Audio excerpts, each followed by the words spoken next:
Okay, a very important point to be noted here. So this is a M1 2020 MacBook Pro which came in dead. So we fixed it. Upon fixing it, the one thing which I've noticed is the fan was spinning at a very high speed, which is not supposed to happen.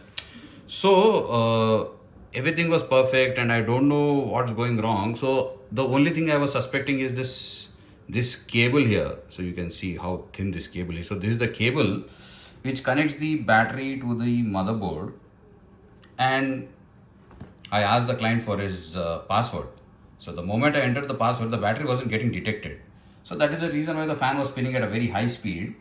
Now I replaced this cable with the one I had with a brand new one. You can see the cable is connected here.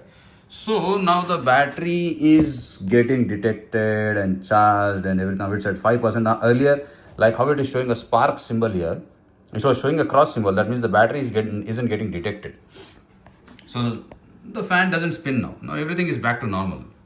So bottom line, moral of the story, Authorized Center might end up doing anything to your MacBook.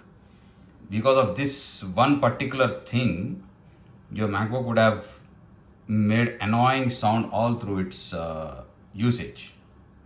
So that's how it is. Be careful with who works on your device.